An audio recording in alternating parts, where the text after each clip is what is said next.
দস্তগুয়াদ মঞ্চুনি দুজদিদা আম লব্বগুয়াদ মঞ্চুনি বুসিদা আম চশমগুয়াদ চিদা আম গমজা হারাম গোশগুয়াদ চিদা আম সমরুল কালাম।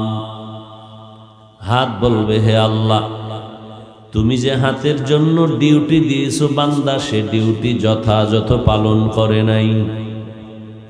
হাতের দ্বারা বান্দা মানুষের কল্যাণে কাজ করবে, হাতের দ্বারা মা বাবার খেদমত করবে, তোমার কোরআন ধরে ধরে পড়বে।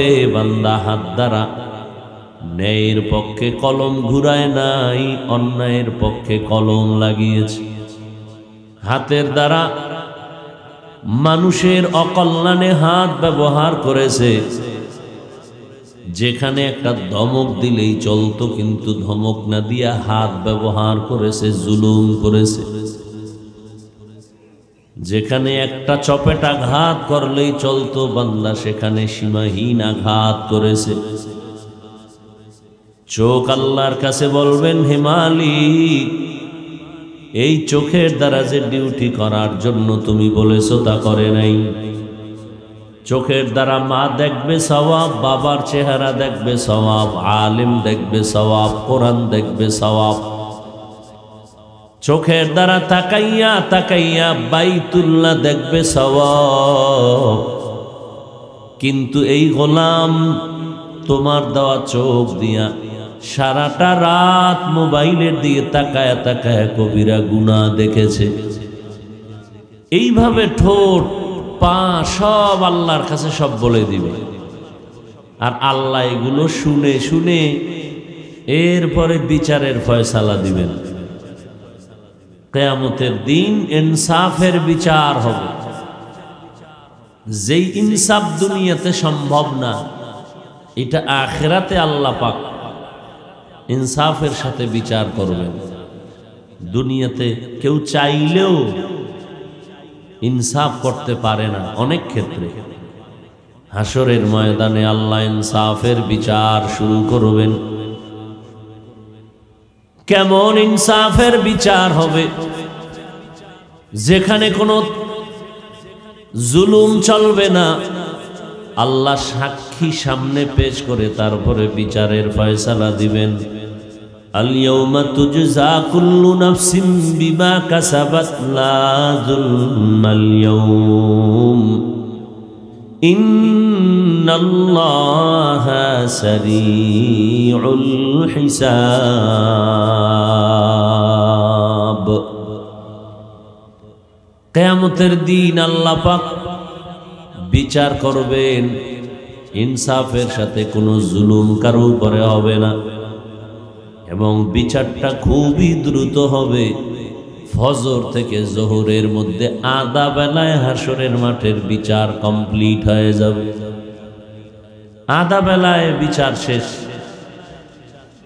বলে এটা কেমনে সম্ভব? হাজারো লাখো কোটি কোটি কোটি মানুষ, আবার পশুও আল্লাহ উঠাবেন বিচার করার জন্য। জিনের বিচার হবে আধা বেলা। এটা কেমন করে সম্ভব? এর একমাত্র জবাব হলো, অসম্ভবকে সম্ভব করার ক্ষমতা আছে যিনি, তার নাম হলো আল্লাহ। আল্লাহর দ্বারা সবই সম্ভব। দুধের বাচ্চা মায়ের কোলে কথা বলতে পারে না, আল্লাহ যদি কুদরতের ক্ষমতা দেন সম্ভব নেই। এই বিশ্বাসটা আজ আমাদের অনেক টুপিওয়ালাদের মধ্যে না থাকার কারণে তারা ওলি আউলিয়াদের কারামতকে বিশ্বাস করে না। হাসরের ময়দানে আল্লাহ পাক প্রত্যেক দায়িত্বশীলকে হাজির করে দায়িত্বের জবাবদিহিতার জন্য দাঁড় করাবেন। এই মা বাবা, আপনার সন্তানকে আপনি আল্লাহর হুকুম মতো পরিচালনা করলেন কিনা জবাব দিতে হবে আপনাকে। জাহান্নাম থেকে বাঁচাইলেন কিনা জবাব দিতে হবে আপনাকে। ইয়া আইয়ুহাল্লাযীনা আমানু কু আনফুসাকুম ওয়া আহলিকুম নারা, ও মুমিন জাহান্নাম থেকে নিজেকে বাঁচাও, তোমার আহলকে বাঁচাও।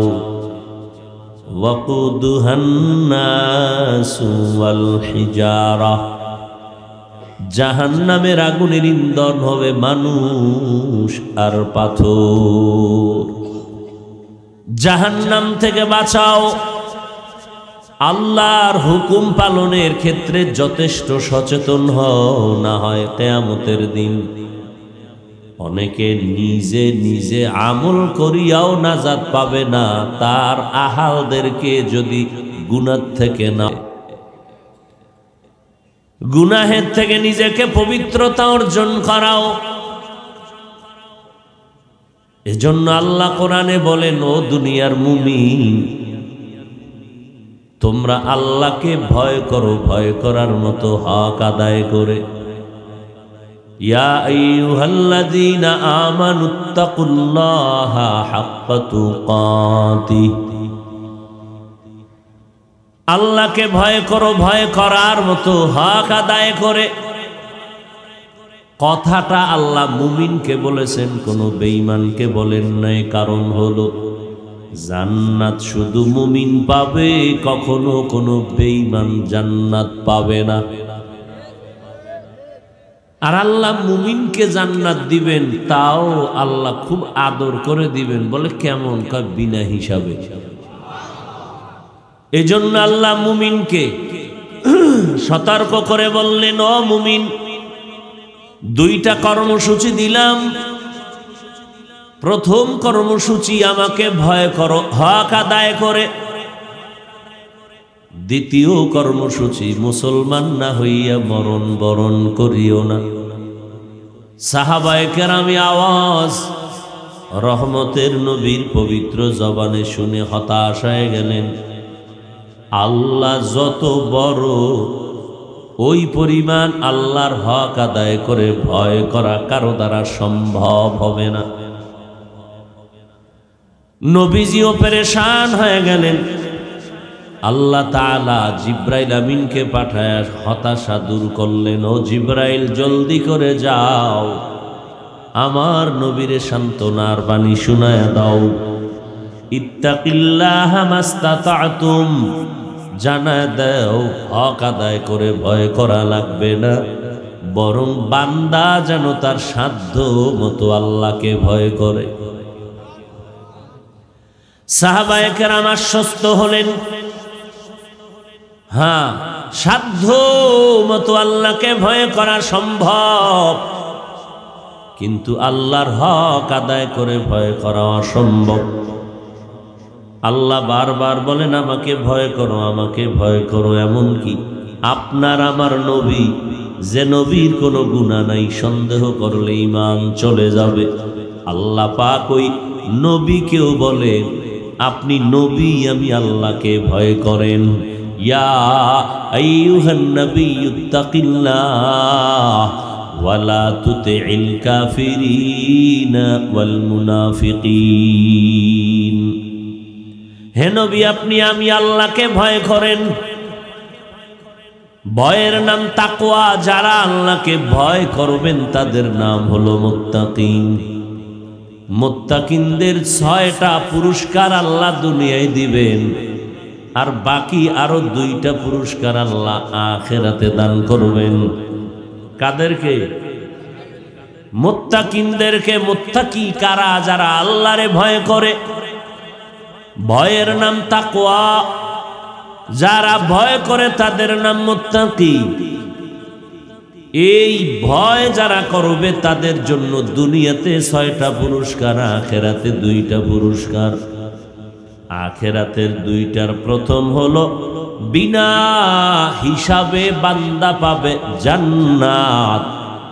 দ্বিতীয় পুরস্কার হলো পর্দা ছাড়া ডাইরেক্ট আল্লাহর সাথে বান্দার হবে মোলাকাত। হর কে দারত खौफे हक दर दिल मदाम जन्नतुल मअवा देहद उरा मकाम जुज़्बा हक ची जे मखाज इंसो जा फजले उआ मस्ते दर जुमला जहा। ভয়ের নাম তাকওয়া। যিনি আল্লাহকে ভয় করবেন তার নাম হলো মুত্তাকি।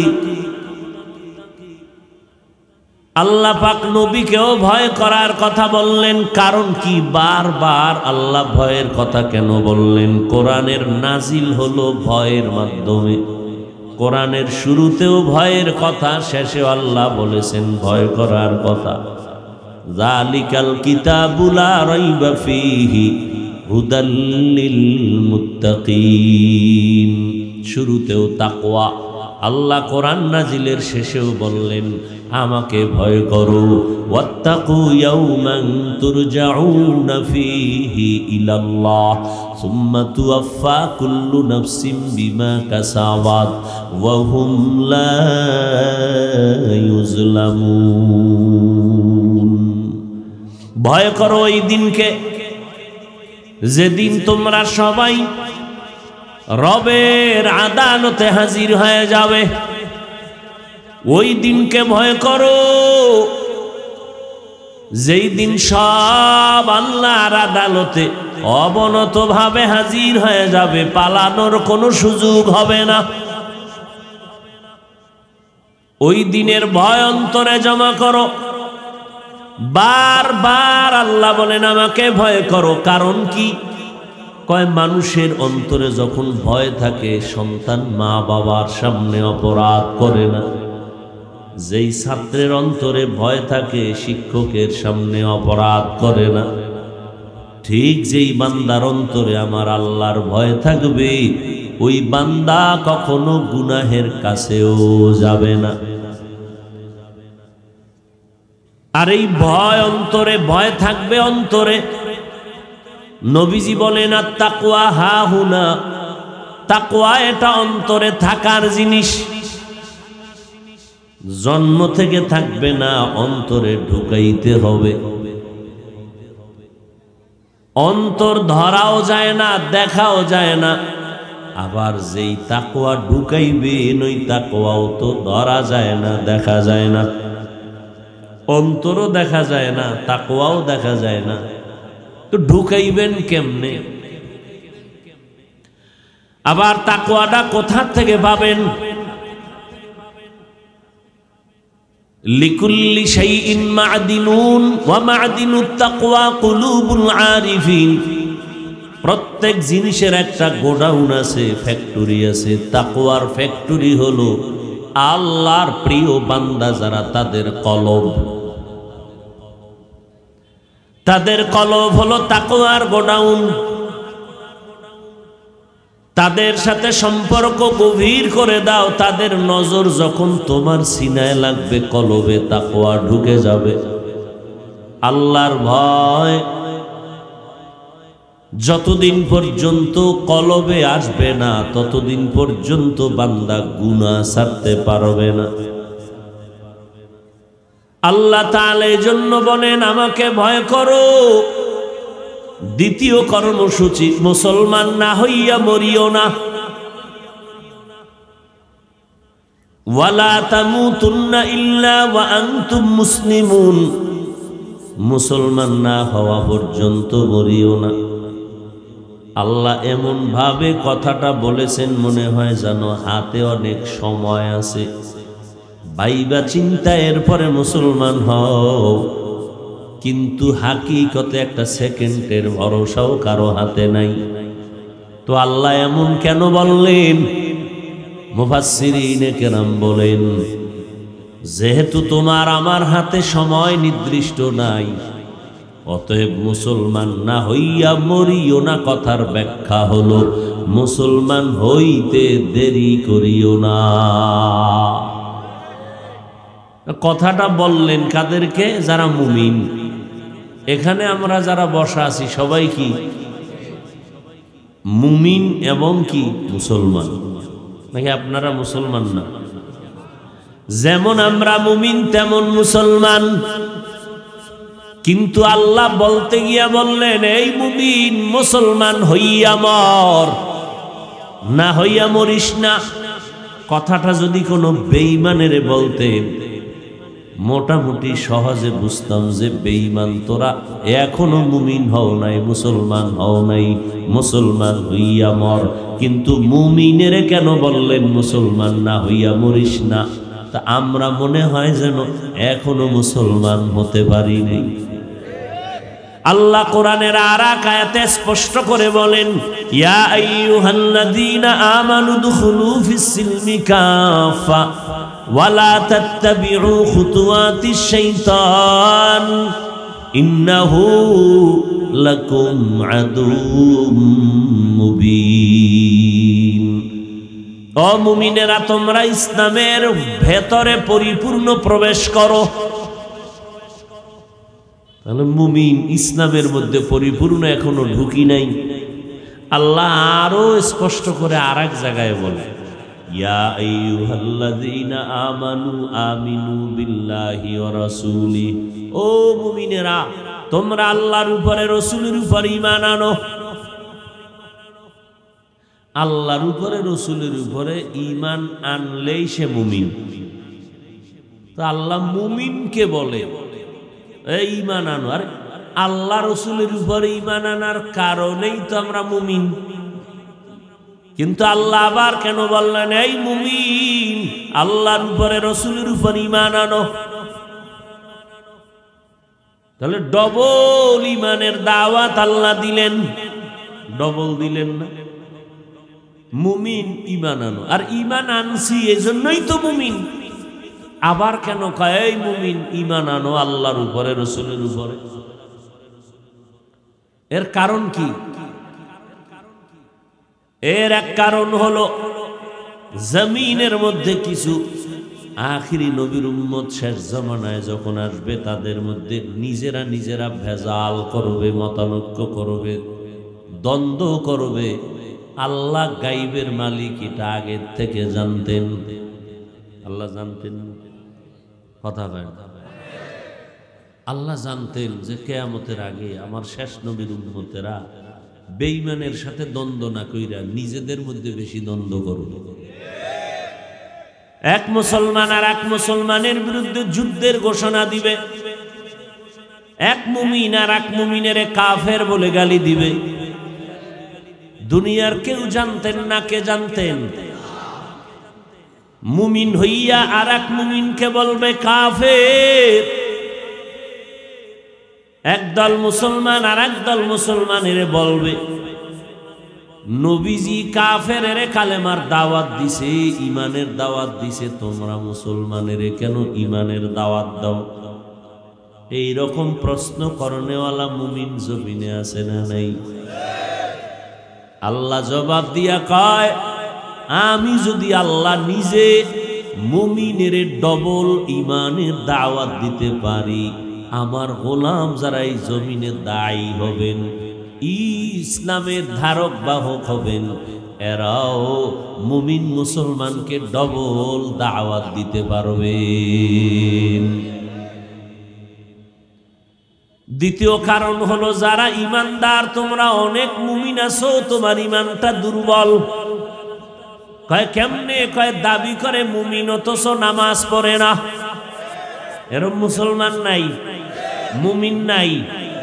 ইন্ডিয়া আছে, এই প্যান্ডেলে অভাব নাই। অনেক আশেকে রসুল মুসলমান মুমিন আজকে ফজর পড়ে নাই, জোহর পড়ে নাই, আসর পড়ে নাই, মাগরিব পড়ে নাই, নাই। এরপর ওই নিমক হারাম বলবেন গো, দিল পরিষ্কার। কি পরিমাণ বেহায়া বেলাজা! ১৫০০ বছর আগে নবী বলে গেছেন, লা ঈমানা লিমান লা হায়া আলা, যাদের লজ্জা নাই ওদের ঈমান নাই। নামাজ না পড়িয়াও যদি কয় আমার দিল ভালো, এটা বেহায়া নাম্বার 1। আল্লাহ কয় তোমার ঈমান সবল না দুর্বল? কি যারা নামাজ পড়ে না ইমান তাজা? জোরে বলেন। আল্লাহ জানেন না? যারা মুমিন দাবি করে নামাজ পড়ে না, আর একদল মুমিন আছে নামাজ পড়ে সুদের ব্যবসা ছাড়ে না। এও ইন্ডিয়ায় আছে। তো কোথায়? জিন্দেগি মে বন্দেগি তু করনা হে, जिंदगी में बंदगी तू करना है, जिंदगी बे बंदगी शर्मिंदा है, जिंदगी बे बंदगी शर्मिंदा है। दुनिया में हो दुनिया का तलबगार न हो, बाजार से गुजर हो खरीदार न हो। ये दुनिया एक मिसले कागज फूल है, ये दुनिया एक मिसले कागज फूल है, जिंदगी में बंदगी तू करना है, जिंदगी में बंदगी तू करना है, जिंदगी बे बंदगी शर्मिंदा है, जिंदगी बे बंदगी शर्मिंदा है। मुसलमान হইয়া কেন নামাজ পড়ে না? নামাজ পড়নেওয়ালা কেন সুদের ব্যবসা ছাড়ে না? এর প্রথম জবাব হলো আল্লাহর ভয়, তাকওয়া নাই। আর তাকওয়া অন্তরে জমা করতে হবে, না হয় গুনাহ ছাড়া যাবে না। সুদের খাতায় নাম লেখাইয়া যারা বাইতুল্লাহ গিয়াও নামাজ পড়বে, আল্লাহর কসম তওবার আগে একটা সিজদাও কবুল হবে না। পাঁচতলা মাদ্রাসা করলেও সওয়াব পাবে না, কোটি টাকা দান করলেও সওয়াব হবে না।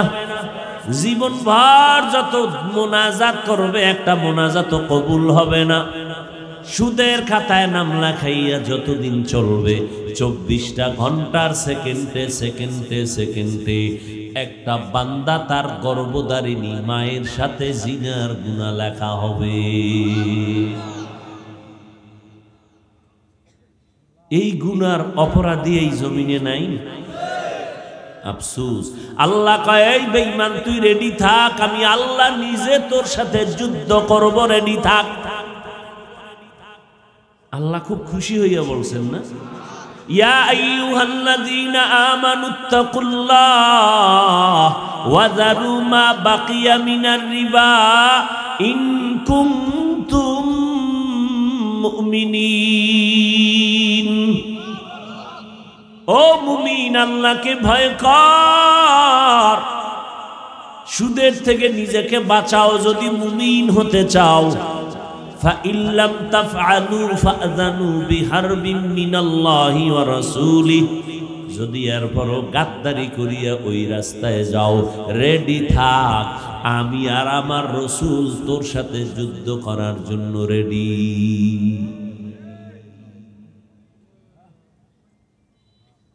ও আল্লাহর বান্দারা, আবার দেখেন, বহু টাকাওয়ালা কোটি টাকার মালিক 1 টাকাও হারাম খায় না। এরকম মানুষ নাই? অভাব নাই। আঙ্গমতো হুজুর না, দুনিয়ার লাইনে বহু আল্লাহর গোলাম আছেন, আমরা জানি চিনি, 1 টাকাও হারাম খায় না। সেদিন একজন হাজী সাহেব ঢাকা গুলশানে আমার সাথে দেখা হলো, মোলাকাত হলো।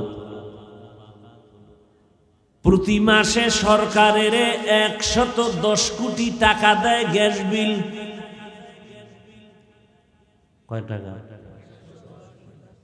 বুঝেন কিছু?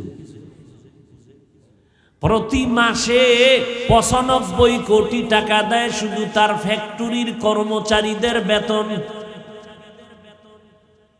কয় টাকা? কয় মাসে? তাকবীরে উলা সারা নামাজ সারে না। এমন কোন মাদ্রাসা নাই যেখানে তার টাকা যায় না। এক ওয়াক্ত নামাজ তার কাজা হয় না, জীবনে কোনো হারাম খায় না, ইচ্ছা করে হারাম খায় না। এখনো তো জেনারেল লাইনে পড়ছে, হুজুর টুজুর না, পরে হুজুর হইছে। বহু ডিসি, বহু এসপি, বহু প্রফেসর, বহু ইঞ্জিনিয়ার, বহু ডাক্তার চাকরির চেয়ারে বসে ১ টাকাও হারাম জীবনে খায় নাই। আছে না নাই? কিয়ামতের দিন আল্লাহ এদেরকে দাঁড় করায় পাশের বেঈমানের বলবে, এই বেঈমান, তোর লাইনের মানুষটা পারলো, তুই কেন পারলি না? জান্নাত পাওয়া অনেক অনেক সহজ, আবার অনেক অনেক কঠিন। হায় হায়, ওয়ালা তামুতুন্না ইল্লা ওয়া আনতুম মুসলিমুন। মুসলমান না হইয়া মরিও না, মুমিনকে আল্লাহ বলেছেন। মুমিন তো সবাই মুসলমান, আবার কেন বললেন মুসলমান হইয়া মর? এ কথার ব্যাখ্যা হলো জীবনটাকে গুনাহ থেকে পরিপূর্ণ পবিত্র বানাইয়া মর, আমি আল্লাহ তোকে বিনা হিসাবে জান্নাত দিয়া দিব।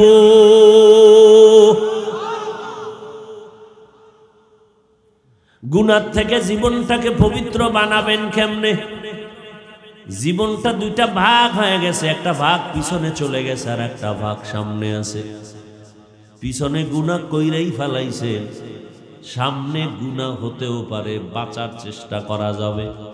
পিছে যেগুলো করছেন এগুলোর থেকে পবিত্র কেমনে হবেন? পেছনে যত অপরাধ করেছেন, আমার আল্লাহ কত দয়ার মালিক, আমার আল্লাহর মতো দয়া মায়ার কেউ নাই। 2 জন মানুষকে পাইছিলাম বেশি দয়াময়, একজন আব্বা আর একজন আম্মা, কিন্তু এই সোনার বাংলায় তাকায় দেখলাম তারাও স্বার্থপর। বহু মা বাবা সন্তানেরে জবাই করেছে, বহু সন্তান মা বাবারে জবাই করেছে। এ ঘটনা কি ইন্ডিয়া নাম দেশে অভাব আসেনি? আল্লাহ হেদায়াত দান করেন। আমার আল্লাহ নিঃস্বার্থ দয়ার মালিক। আল্লাহটা খাইয়া যেই পরিমাণ গাদ্দারি করি, আল্লাহ তো পারতেন আমগো ঘুমের ভিতরে মেরে ফেলতে, কিন্তু মহামারী করোনার মতো কঠিন গজব গেল, এরপরও আল্লাহ আমগো মারেন নাই। আল্লাহ ধাক্কা দিয়া কয় সোজা হ, নজর কইরা দেখ জমিনটারে আমি ধ্বংস করতে 1 মিনিট লাগবে না।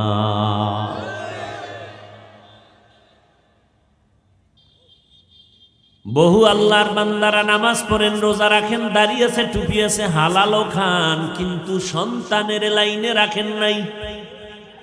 কিয়ামতের ময়দানে বহু তাহাজ্জুদওয়ালারাও জাহান্নামে যাবে সন্তানের অপরাধের কারণে।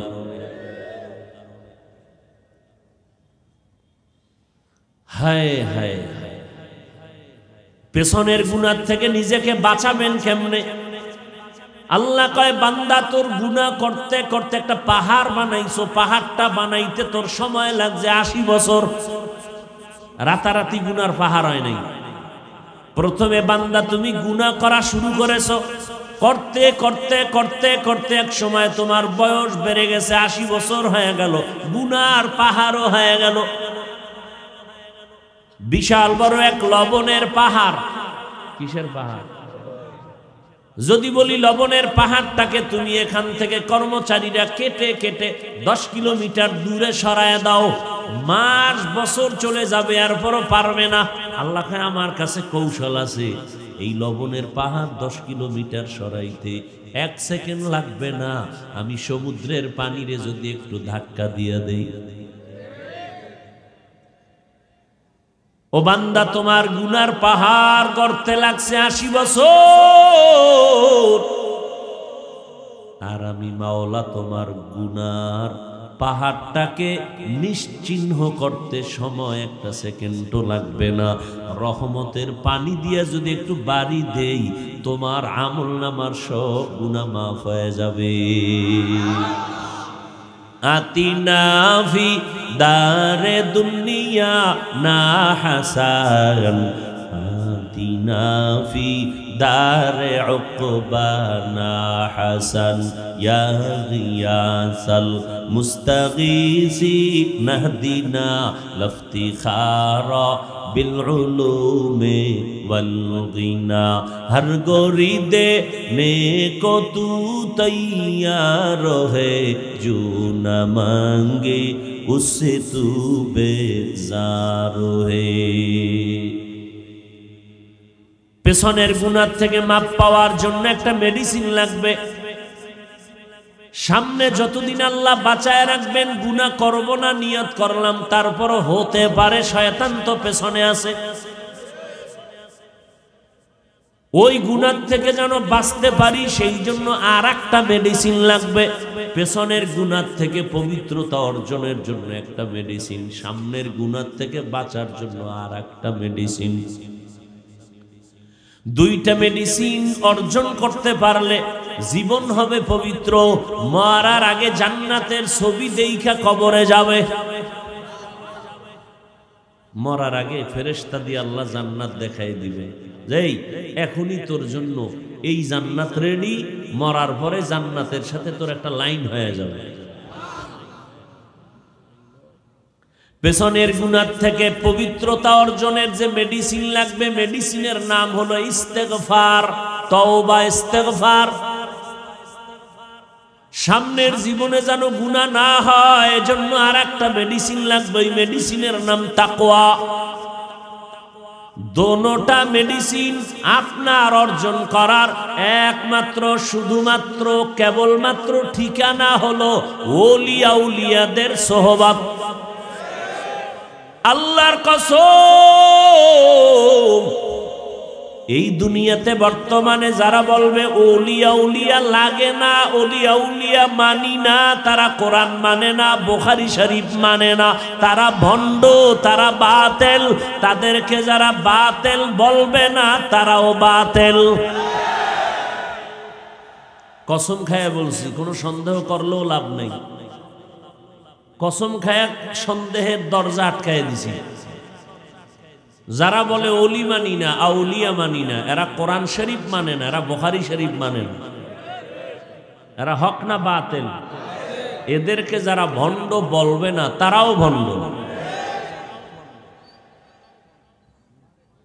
কিয়ামতের আগে আর নবী পাবো না, আবু বকরকে পাবো না, ওমর পাবো না, সাহাবায়ে কেরাম পাবো না, ইমাম বুখারীকে পাবো না, ইমাম আবু হানিফাকে আর পাবো না। এই জমিনে কিয়ামত পর্যন্ত জান্নাতের পথে আমরা আগাইতে চাইলে আমগো পথ দেখাবেন একমাত্র শুধুমাত্র উলামায়ে আহলে হক, ওলি আউলিয়া আহলুল্লাহ। উলামায়ে আহলে হক, এই শব্দটা বাড়ায় বলবেন, ওলামায়ে। কারণ একদল এখন বড় বাহিনী আছে ওলামাদের মধ্যে, আহলে বাতিল। খুব সাবধান, সতর্ক, চিনা উপায় নাই। কারণ সিটিগুলার স্বর্ণের কালার যেমন এক, ভণ্ড মাওলানার হকপন্থীদের লেবাস পোশাক এক।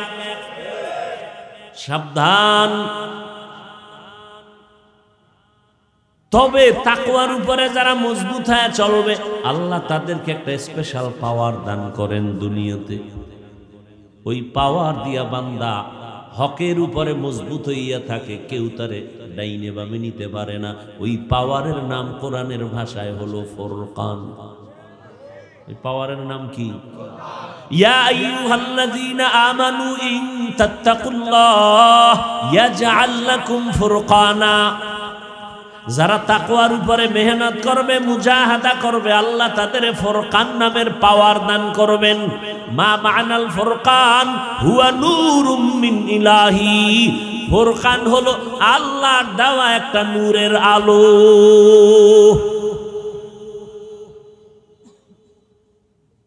তাকওয়ার উপরে যারা চলবে, তাকওয়া মানে কি? আল্লাহর ভয়। ভয়ের ব্যাখ্যা কি? এই আজীবন মনে রাখবে, তাকওয়া মানে বেশি বেশি জিকির করা না, বেশি বেশি তাসবিহ টানার নাম তাকওয়া না, বেশি বেশি রোজা রাখার নাম তাকওয়া না, বেশি বেশি তাসবিহ পড়ার নাম তাকওয়া না, বেশি বেশি তেলাওয়াত করার নাম তাকওয়া না, গুনাহ থেকে বেঁচে থাকার নাম তাকওয়া। এই জন্য একটা স্লোগান অন্তরে সবসময় রাখবেন, যুবকরাও রাখবা। আজকে থেকে এই স্লোগানটা বেশি বেশি অন্তরে রাখবা, জবানে রাখবা, জিকির করবা এই স্লোগানের, নেক আমল করতে পারি আর না পারি গুনাহ করব না। জীবনের এই একটা ওয়াজ কামে লাগা, জিন্দেগি সফল হয়ে যাবে। নেক আমল করতে পারি আর না পারি কি করব না, এর নাম তাকওয়া। বেশি বেশি নেক আমল করার নাম তাকওয়া না, গুনাহ থেকে বেঁচে থাকার নাম তাকওয়া। একজনে খুব তাহাজ্জুদ পড়ে, হ্যাঁ, একজনে খুব জিকির করে, কয় গলা ভেঙে গেছে, কয় কেমনে ভাঙছে, কয় বুঝেন না জিকির করি তো। চোখ লাল, কয় কি ব্যাপার, কয় রাতে ঘুমান না, কয় না তাহাজ্জুদ পড়ি তো। রসুল বলেন, যারা আমলকে প্রকাশ করে কিয়ামতের দিন কানে ধইরে আল্লাহ বেইজ্জতির সাথে আদালতে ডাকবে না। তুই আমল করছো মানুষের জন্য না আল্লাহর জন্য? এই তাহাজ্জুদ তো আল্লাহ পর্যন্ত যাবে না, কারণ এরা মানুষকে শুনায়, মানুষকে দেখায়। অনেকে বলে না, চিনেন না আমারে, আমি তো পীর সাহেবের দরবারে 40 বছরের মুরিদ। তোমার আর পরিচয় নাই, তোমার আব্বা আম্মা নাই, তুমি আসমান থেকে বইরে গেছো। তোমার আমল দিয়া পরিচয় দিতে হবে কেন? কয় জানেন না আমি 3 চিল্লার সাথে, তুমি চিল্লা দিছো, এটা একটা আমল, এটা মানুষের শুনাইতে হবে কেন? তো খাঁটি মুসলমান হইয়া মরতে হলে সহজ কথা, গুনাহমুক্ত হতে হবে। পিছনের জীবন থেকে গুনাহ থেকে পাক হওয়ার মেডিসিন তওবা, ইস্তেগফার। সামনে যেন গুনাহ না হয় সেজন্য আরেক মেডিসিন লাগবে, নাম তাকওয়া। দোনোটা মেডিসিন অর্জন করার একমাত্র ঠিকানা ওলি আউলিয়াদের সোহবত। আউলিয়ার কথা আছে কোরআন শরীফে, ওলি শব্দ দিয়া গুণগান বলা আছে বুখারী শরীফে। এই জন্য বলছি, যারা আউলিয়া মানে না, কোরআন মানে না, যারা ওলি আউলিয়া মানে না, তারা বুখারী শরীফ মানে না। আবার চাপাবাজি করে, বুখারী ছাড়া কিছু বুঝে না। আল্লাহ হেদায়াত দান করুন। আবার একদল পণ্ডিত, মূর্খ পণ্ডিত, এরা বলে মা বাবা বড় পীর, আবার পীর ধরবো কেন? আল্লাহ সবাইকে বুঝার তৌফিক দান করেন। ও যুবক, পর্দার আড়ালের আম্মা জানেরা, ও বৃদ্ধ বাবাজিরা, এতক্ষণ যে আমি আপনাদের বুঝাইতে চাইলাম, বিনা হিসাবে জান্নাত পাওয়ার জন্য এতক্ষণ আলোচনায় কি বুঝছেন? বড় হুজুর হওয়া লাগবে। বিনা হিসাবে জান্নাত পেতে হলে বিশাল বড় মাওলানা হতে হবে, মুফতি হতে হবে। এতক্ষণ আলোচনার মূল ফলাফল, বিনা হিসাবে জান্নাত পাওয়ার জন্য হতে হবে গুনাহমুক্ত জীবন। গুনাহমুক্ত জীবনটা স্কুলে পড়লেও কি সম্ভব না? ডাক্তারি পড়লেও কি সম্ভব না? ও যুবক, স্কুলে পড়ো, কলেজে পড়ো, চাকরি করো, ব্যবসা করো, বাধা নাই। তোমার মতো যুবক স্কুল কলেজে পড়ে, চাকরি করে, RAB, army, police, BDR, doctor, professor, 5 বেলার নামাজ পড়ে আছে না নাই? তুমি কেন পারবা না? কয়দিন বাহাদুরি করবা? তোমার মতো যুবক জমিনের মধ্যে দেখো চাকরি করে, রাস্তায় গাড়ি চালায়, নামাজ ছাড়ে না, জমিনে কাজ করে, নামাজ ছাড়ে না, গামছা বিছাইয়া নামাজ পড়ে, নদীর মধ্যে মাছ ধরে, নামাজ ছাড়ে না। তুমি কেন পারবা না? এই পর্দার আড়ালের আম্মা জানেরা, এতক্ষণ যত গুণগান গাইলাম, এগুলো সব গুণগানের পেছনে আপনাদের অবদান। একটা সন্তান ভালো হবে মায়ের কারণে। এজন্যই তো মা বোনদের ইজ্জত আল্লাহ বাড়ায় দিছেন। এরে আম্মা জান, আপনারা নবী না, নবীদের মা, সাহাবায়ে কেরামদের মা, আলেমদের মা, হাফেজে কোরআনের মা। আম্মা জান আয়েশা রাদিয়াল্লাহু আনহার মতো নারী, ফাতেমা রাদিয়াল্লাহু আনহার মতো নারী, আয়েশা রাদিয়াল্লাহু আনহার মতো নারী, ইসমাঈল নবীর মা হাজেরা আলাইহা সালামের মতো নারী, ঈসা নবীর মা মারিয়াম আলাইহা সালামের মতো নারী। বেঈমান ফেরাউনের স্ত্রী নাম কি? আসিয়া। যেই ফেরাউন আমার আল্লাহর বিরুদ্ধে গিয়া নিজেরে খোদা দাবি করে বলল, আনা রব্বুকুমুল আলা। ফেরাউন নিজেরে খোদা দাবি করলো, শুধুই খোদা না, বলল আমি সব থেকে বড় খোদা। এত বড় বেঈমানের ঘরে আল্লাহ তাআলা হেদায়েতের ফুল ফুটায় দিলেন তার আপন স্ত্রী আসিয়ার দ্বারা। ওই আসিয়া এতটাই জান্নাতি হয়ে গেলেন, নবী বলেন হাসরের মাঠে জান্নাতে আমি মুহাম্মদের সাথে আসিয়ার সাথে বিয়া হয়ে যাবে। এরে আম্মা জানেরা, এই আসিয়া ফেরাউনের ঘরে থাইকা আমার আল্লাহকে ভুলে না। অথচ আপনি যদি পর্দা রক্ষা করে চলেন, নামাজ পড়েন, আপনার স্বামী আপনাকে বাধা দিবে না। বরং বহু বেনামাজি স্বামী স্ত্রী নামাজ পড়লে খুশি, কয় আমি জাহান্নামী হইছি, কিন্তু আলহামদুলিল্লাহ আমার স্ত্রীটা ভালো। এরে আম্মা জান, যেই ফেরাউন আসিয়ার উপরে জুলুম অত্যাচারের স্টিম রোলার চাপায় দিল, একদিন আসিয়া একটা চিরুনি হাতে নিয়ে দাঁড়ানো, হঠাৎ চিরুনি পড়ে গেল। আসিয়ার জবান থেকে অনিচ্ছা আমার আল্লাহর নাম বের হয়ে গেল। ফেরাউন যে সিফায় দাঁড়ায় রয়েছে, আসিয়া টের পায় নাই। ফেরাউন শুনে লাইছে, আসিয়া তুমি কার নাম নিলা? আসিয়া মনে মনে কয়, যেহেতু প্রকাশ হয়েই গেছে আর গোপন রেখে লাভ নাই। বলে আমার মালিকের নাম। তোমার মালিককে? কয় মুসা নবীর যিনি মালিক সে আমারও মালিক। বলো কি? বলে এটাই কথা। বলে আমি না মিশরের খোদা। আসিয়া বলে তুমি মিশরের খোদা হতে পারো, তবে আমার খোদা না, আমার আল্লাহ হলেন রব্বুল আলামিন। আসিয়া সর্বনাশ, এই কথা মিশরবাসী জানলে আমার ইজ্জত নষ্ট হয়ে যাবে। আর বলবা না বলে এই জবানে আর বন্ধ হবে না। আমি আমার মালিকের মোহাব্বত অন্তরে জমা করে নিলাম, আর সারা হবে না। ফেরাউন বলে না, আমাকে খোদা বলতেই হবে। বলে জীবন যাবে বলবো না, কল্লা দিতে পারি, ইমান দিতে পারি না। ফেরাউন বলে না, যদি জোরে না বলো, আমার কানের গোড়ায় মুখটা লাগা, আসতে আমারে খোদা বলে স্বীকার করো। আসিয়া ডাক দিয়া কয়, ফেরাউন তোমারে মিশরওয়ালারা ফাঁকি দিতে পারে, কিন্তু আমি এমন মালিকের গোলাম, ওই মালিকের ফাঁকি দেওয়া যাবে না। আসতে বলতেও পারবো না। ফেরাউন এবার রেডি হয়ে গেল, আসিয়ারে ফাঁসির মঞ্চে দিবে, শূলবিদ্ধ করবে। আসিয়া কয়, ভয় দেখাইও না, জীবনে একবার মরতে হবে, তবে আল্লাহকে নিয়েই মরব। শাহাদাতের তামান্না নিয়ে যাব। ফেরাউন ঘোষণা করলো আসিয়াকে শূলবিদ্ধ করা হবে। খানা বন্ধ, থাকার জায়গা ভালো না, অত্যাচার শুরু হয়ে গেল। আসিয়াকে শুলির মঞ্চ রেডি করে যখন নিবে, তাকায়া কান্দে, দেখে মুসা নবী হেঁটে যায়। ও মুসা, জানুনি আমার হালাত? কয় জানি। বলে আমার এখন বিদায় বেলা, আবার একটু খবর দেও, আমার আল্লাহ আমার উপরে খুশি নাকি বেজার। मूसा नबी डाक दिया कय आसिया रब्बुल आलामीन তোমার উপরে খুশি আছে।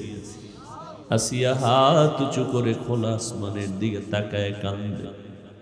قال رب ابن لي عندك بيتا في الجنة ونجني من فرعون। ও আল্লাহ, দুনিয়ার এক রাষ্ট্র ক্ষমতার মালিক, এত টাকা এত বাড়ি গাড়ি, কিন্তু ওর ঘরের স্ত্রী হইয়া আজ আমার থাকার জায়গা নাই, আমার খানা নাই, আরামে ঘুমাইতে পারি না রে মালিক। তোমার মোহাব্বত অন্তরে জমা করার কারণে দুঃখ নাই রে আল্লাহ, বিদায় বেলা তোমার কাছে দাবি, দুনিয়াতে আরামের থাকার জায়গা পাই নাই।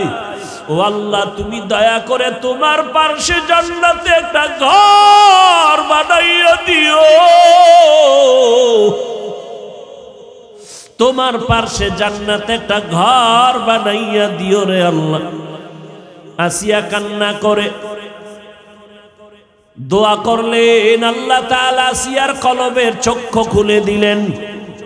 আসিয়া ফাঁসির মঞ্চে যায় আর কান্না বন্ধ করে মুস্কি মুস্কি হাসে। ফেরাউন কয় বিপদকালে হাসো কেন?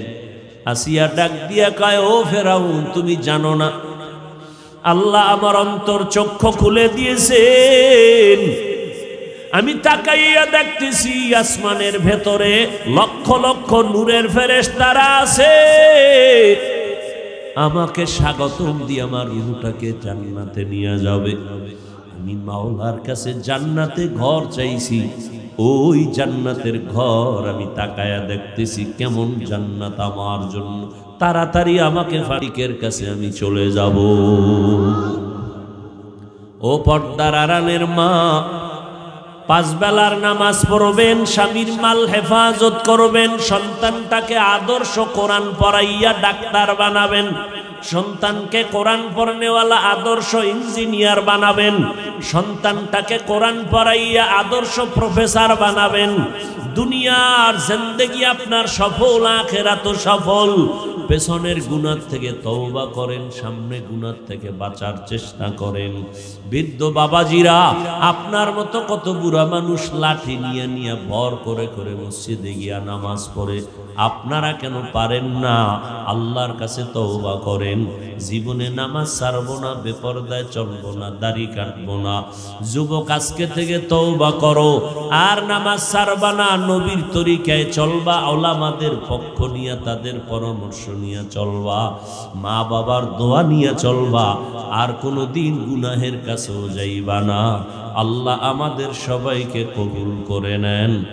আলহামদুলিল্লাহি রাব্বিল আলামিন, والصلاة والسلام على سيد الأنبياء والمرسلين وعلى آله وأصحابه أجمعين يا أرحم الراحمين يا أرحم الراحمين يا أرحم الراحمين رب ارحمهما كما ربياني صغيرا اللهم إنك عفو كريم تحب العفو فاعف عنا। ও দয়ার মালিক, গুনাহের বোঝা নিয়ে হাত তুলেছি, উলামায়ে কেরাম, মুরব্বী, হাজী সাহেব, কত ছাত্র, কত যুবক, কত মা বোনেরা, মেহেরবানি করে সবার জীবনের গুনাহ মাফ করে দেন আল্লাহ। আয় আল্লাহ, মাদ্রাসা মসজিদে মাহফিল কবুল করে নেন।